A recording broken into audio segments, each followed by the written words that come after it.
a presentar la presentadora del libro. Mariana Espada es poeta y también es la diseñadora del libro. Así que es un gusto que me esté acompañando. Y Natalia Litvinova, poeta, traductora, editora en Yantén, que también es una gran felicidad que me acompañe. Y bueno, este libro fue publicado en circunstancias poco afortunadas, por primera vez en el 2020 en plena pandemia, y además por una editorial que no fue una experiencia demasiado agradable. Así que fue una alegría enorme cuando Aisha Raba, la editora de Tanta Ceniza, me propuso una reedición. Primero porque es una editorial que respeto muchísimo por el trabajo que hacen, y segundo porque sentía que era un libro que tenía ganas de que tuviese otra circulación, otro cuidado, otros lectores. Así que bueno, es realmente muy lindo que haya salido esta nueva edición, a la que además le agregué algunos textos, porque como le comentaba antes a alguien, está basado en mis diarios de viaje. Entonces sigo escribiendo y sigue habiendo material, así que había algunos textos más para incluir. Bueno, les doy la palabra a las presentadoras. Hacemos así. Dale. Bueno, perdón que tengo una voz un poco tomada. ¿Es agua? No lo va a arreglar. ¿Querés un caramelo de propóleo? No. Voy a cirugía. Recuperándome. A mí se me da muy mal. Bueno, primero, antes que nada, muchas gracias, María, Natalia, Aisha, que no está acá. Sí, bueno, yo también diseñé el libro y lo maqueté, pero sobre todo lo leí. Es un libro precioso.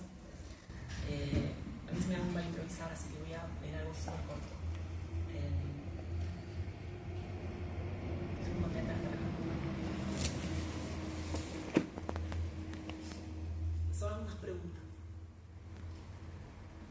La primera es: ¿quién erra hoy día? Y en tiempos en los que el ayuntamiento de la diferencia otorga a lo singular el brillo de un tesoro, y por extensión el de una mercancía, algo que no es menos importante preguntar cómo se erra. El mero viaje que se contenta con llegar a destino es transitivo y transaccional. No devuelve casi nada a quien lo emprende. Ese viaje en el que una se supone que llega, toca, saca fotos, e inmediatamente después, antes de volver, incluso olvida.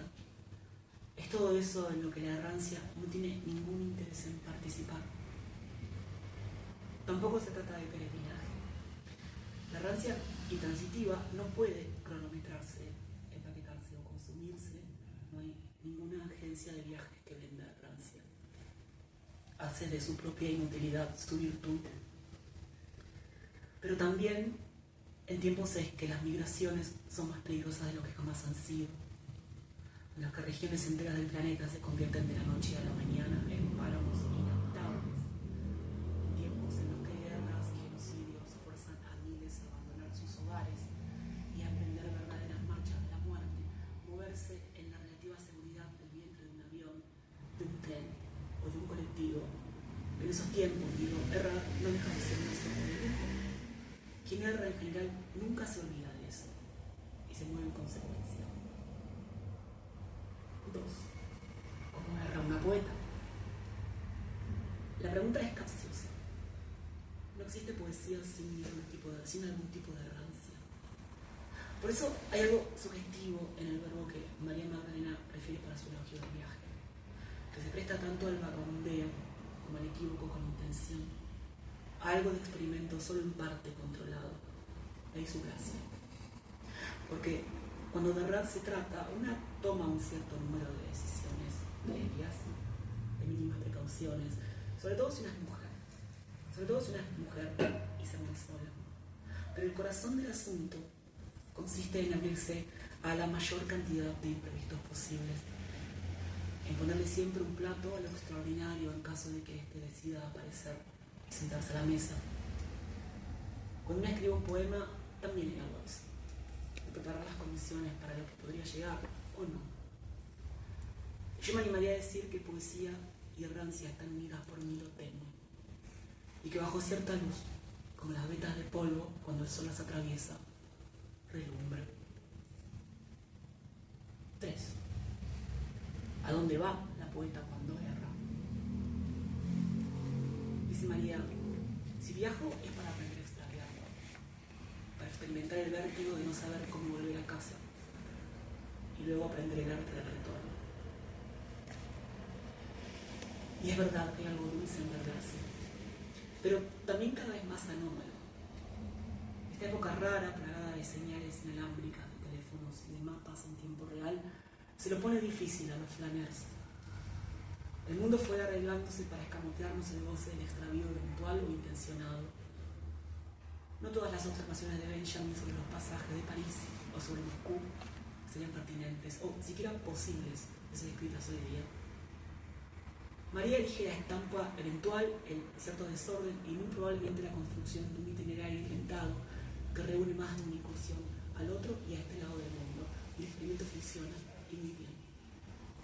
Conviven en el mismo volumen París, Londres, Lisboa, con sitios de los cuales lo ignoramos todo, pero cuyo nombre llama a nadie, como mata las cañas. En este libro en particular, la errancia conforma así como un círculo mayor que al final se riza. La vuelta grande sale de esta misma ciudad, vuelve a Tierra del Fuego, pero de ahí salta nuevamente a Roma, la misma Roma que enloqueció a Lord Byron, para después aterrizar otra vez, y como al principio, en la provincia de Buenos Aires, en una ciudad que está a tiro de piedra de mi propia provincia. Confieso que estuve tentada de encontrarle una explicación a ese rizo, asignarle un corolario que muy probablemente no tenga. Quiero pensar que simplemente sugiere que la errancia no tiene más fin ni principio que el que nosotras mismas le ponemos. 4. Escribir la errancia. Diario de la errancia se inscribe en una larga tradición de poetas y escritoras que hacen del cruce entre diario y desplazamiento algo fructífero y además una excelente literatura. De Goethe a Lord Byron y Sarmiento, de Ella Maillard a Deborah Murphy, más cerca de nosotras en tiempo y espacio, Virginia Higginson, Mercedes Halfon. El magnetismo que cambiar de sitio parece imprimir es excelente salud. Dice María, de un gran silencio lleno de flores en Ravel.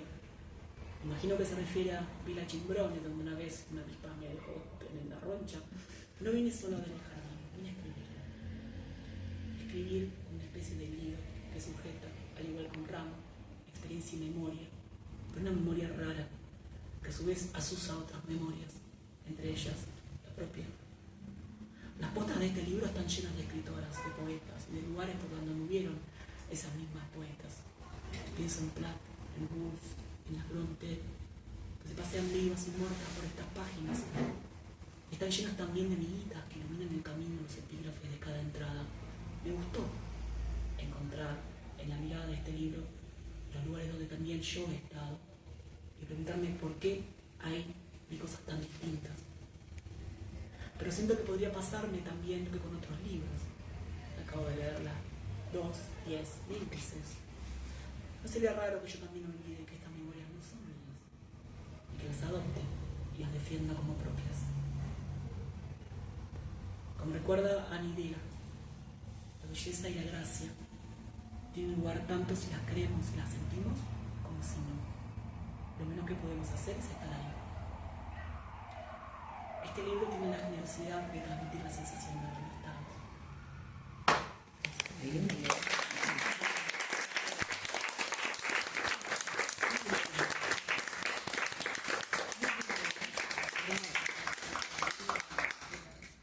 Bueno, qué nervios, es la segunda vez que presento el libro. Es raro también eso y casi caigo como en esa tentación de ver el video, de buscar lo que había escrito. Dije, no, tengo que volver a viajar en este libro y además me encanta el diseño. Es otra cosa, me fascina ese color, todo me parece una belleza total y me pone muy feliz estar acá. Y el texto de Mariana es perfecto primero porque es perfecto perfecto. Y segundo, porque yo hice una cosa medio errática que terminó pareciéndose una carta. Bueno, el errático y la errancia. Bueno, vamos a ver qué tal, un poco errático, poético, una fusión de cosas, porque decía María que me resultaba muy difícil pensar este libro, pensar palabras, digamos, propias, porque sentía que la elección de cada palabra había sido perfecta en este libro, ¿no? Y cada respiración, además. Vamos a ver qué pasa con esta carta, cómo nos complementamos.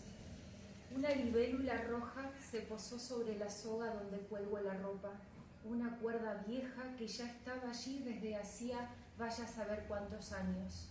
Al principio se quedó quieta, pero de inmediato empezó a recorrerla como una funambulista. Sentí vértigo por ella, pero no iba a caer, tenía alas. Por momentos se elevaba, pero luego aterrizaba nuevamente en la cuerda, habiendo avanzado un poco. Con sus alas se cubría los ojos, que yo podía ver a través de esa membrana transparente. En ese instante supe que era hora de sentarme a escribir este texto. Había días en los que caminaba con diario de la errancia por mi jardín y por la ciudad.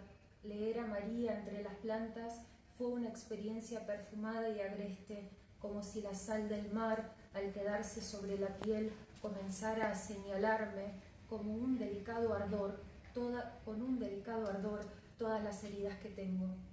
La libélula se fue, pero estas memorias de los viajes que ha hecho María por Argentina, Italia, España, Portugal, Francia, Inglaterra, no se apartan de mí. Podría decir, con algo de miedo a caer en una obviedad, que estos textos ahora viajan en mí y me despiertan, porque hay lecturas que me adormecen, otras que me olvidan, pero algunas, solo algunas, me despiertan al permitirme formar parte de una ensoñación. Cuando la libélula desapareció, apareció la gata del vecino, joven, ágil, negra con el pecho y el hocico blancos. Saltó sobre una mariposa sin intención de matarla. En la esponjosidad de sus patas vi sus ganas de jugar, o tal vez de atraparla para observar de cerca sus diminutas manchas, esos tonos tan distintos a los suyos. Los textos de María tienen la cadencia de una mariposa que se deja columpiar en el viento, aún a riesgo de quedar atrapada en el zarpazo.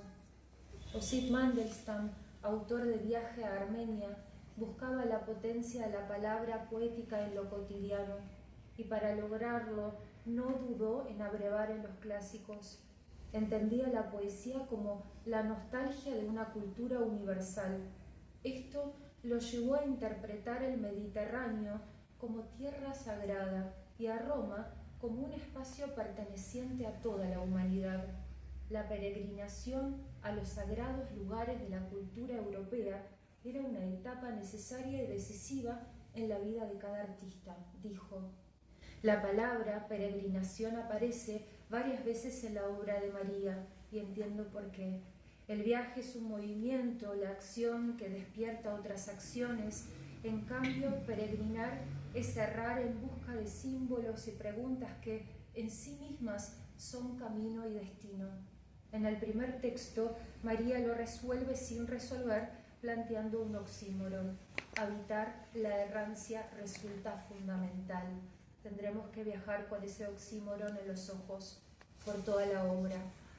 María, confieso que muchas veces viajé y vi, pero no supe mirar. Los paisajes que ansiaba me herían con su belleza. Cada cosa que no fue derribada por el tiempo era cosa viva y aspiraba mi aire. Los edificios monumentales de Roma, con el peso de sus siglos, cayeron sobre mí. Fui aplastada por su voluptuosidad. ¿Te ocurrió? Esos momentos me enseñaron a respirar como los anfibios. Anacronía. Necesité escribir para poder mirar todo eso que había visto. ¿También te ocurrió?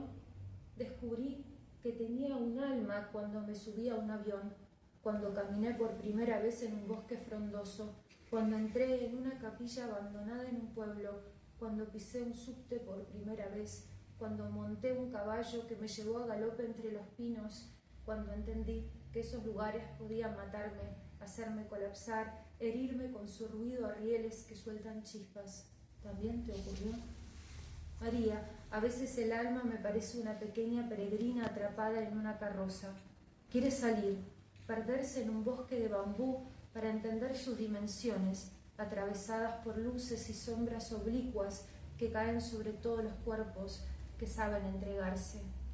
Perderse para encontrarse, las coordenadas de un viaje hacia lugares que ya no nos resultan domésticos, reconocidos, apacibles, el vértigo de nacer al mundo por primera vez, recrear un nacimiento.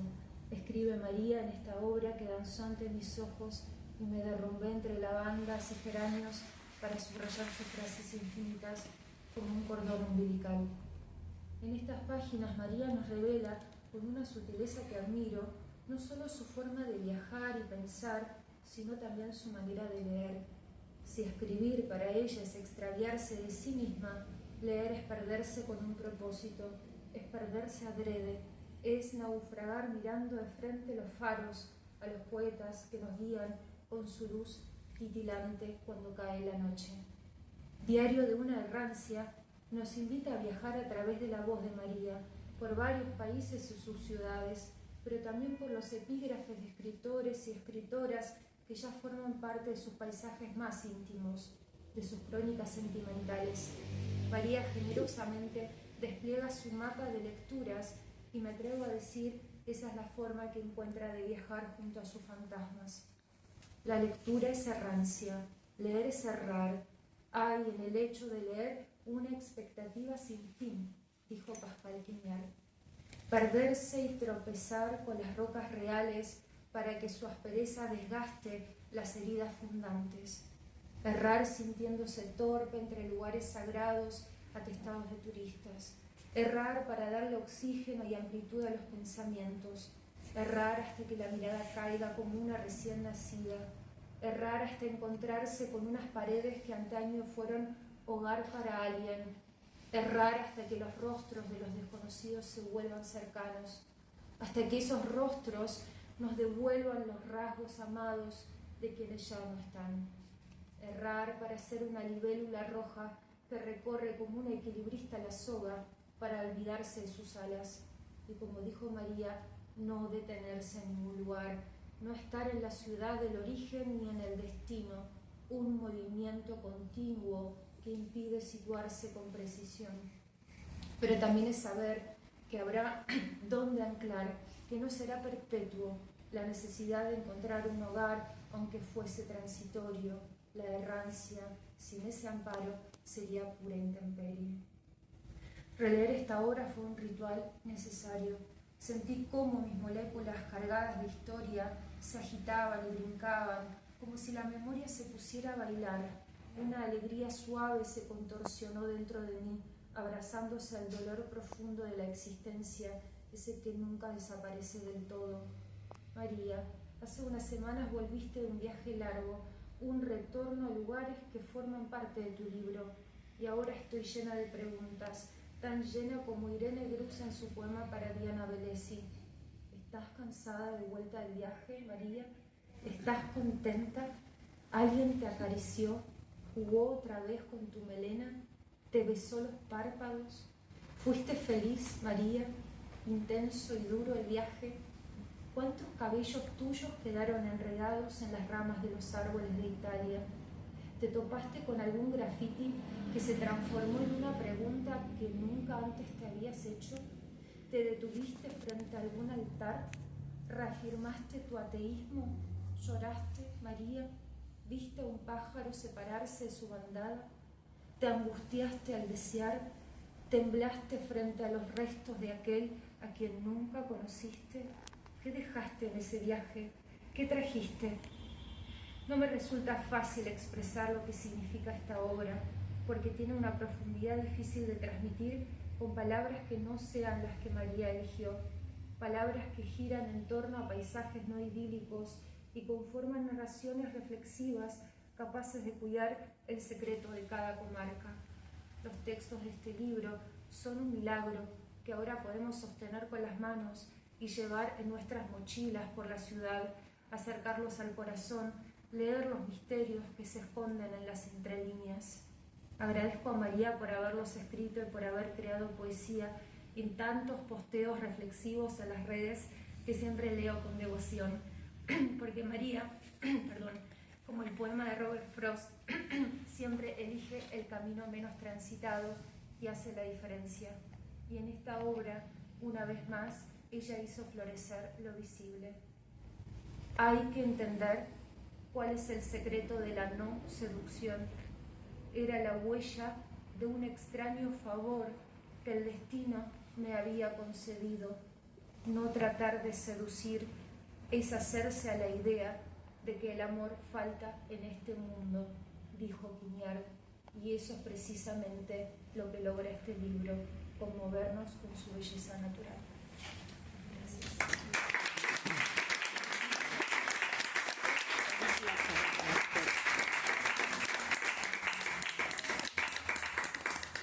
Bueno, muchas gracias a ambas. Gracias a vos. Hermosísimas sus lecturas. Estoy bastante conmocionada.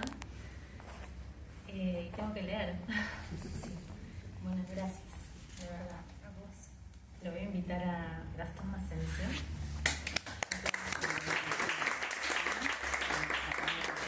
Músico, amigo, que me va a acompañar en la lectura. Viaje con el Nati. Sabelli, Italia.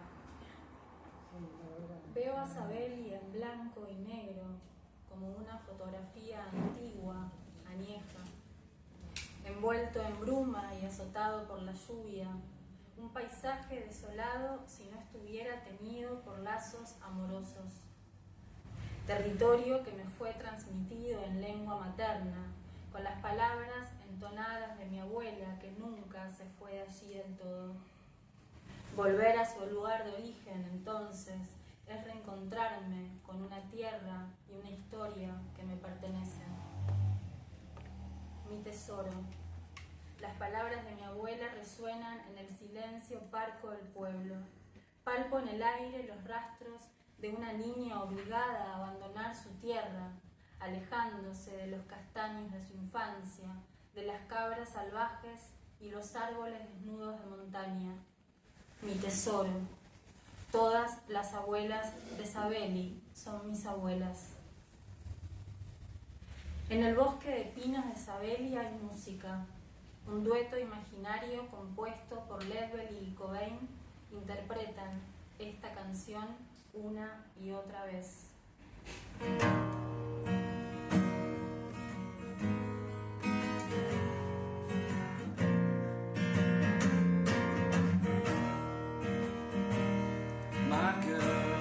My girl, don't lie to me. Tell me, where did you sleep last night?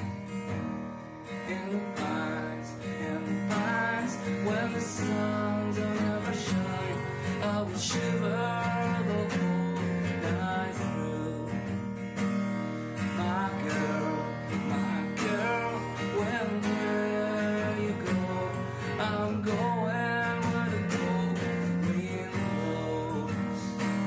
And the pines, where the sun will never shine, I will shiver the whole night through. There it is.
los elige con cuidado, uno por uno, sonriente como un cazador furtivo, conocedor profundo de esa naturaleza que es su hogar. Lo observo desde mi lejanía, desde mi ser extranjera. Quisiera habitar allí donde él habita, en el pliegue secreto de la vida, resguardado aún de la violencia del mundo.